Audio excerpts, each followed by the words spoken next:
สิริพรเสื้อสะทุนให้เกียรติมาครับเมลอนไปเลยได้เกียรติเป็นอย่างสูงครับจากสปตสมัยโน่นห่างนะครับเป็นบุญเป็นกุศลอย่างมากครับแม่ห้างมหาเสน่ห์ครับ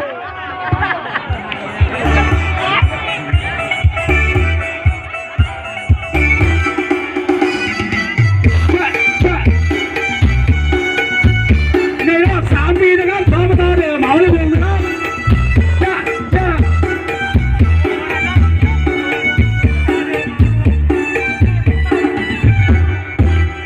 ใจจังเมื่อเจอแม่หางจังตาดวงนั้นนาอายุอาวัยละไม่เกิน22หน้าตาท่าทางก็เท่แต่มีเสน่ห์เป็นกองเจ้าของเดิมที่เคยครอบครองเขาปล่อยให้น้องมาได้ให้กันเจ้าของคนเดิมเขาปล่อยให้น้องมาได้ให้กันแจ่มจันทร์นะจ้าพิใจมองไปแล้วก็ดูว่ามันฝึกไฟฝึกลายเพลงลานหน้าไปหน้าปันตัวมันลายเทแม่หางมหาเสน่ห์สาวนักเรียนมองแม่หางจังเข้าจากว่าสาวนักเรียนมองโอ้น้อไอ้คิดต่อจอจังสาวแม่หางบุญตามคำแพงเค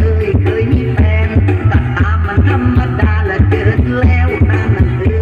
คยแผ่วเคยพอนกับพ่อว่าเป็นตะขาหายตามใจไว้กับพ่อฟังได้น้องไอ้บังเสยแม่หาง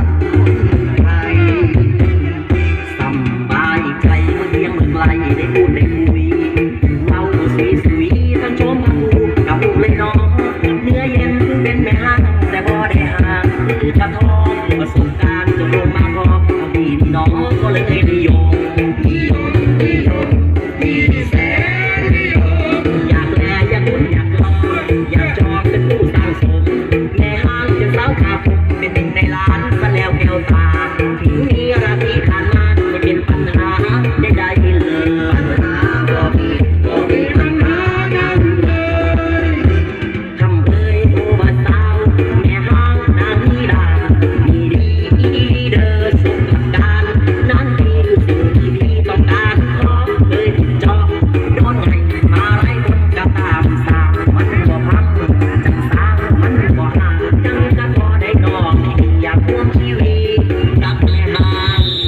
ขอบคุณมากครับสปต.1ครับ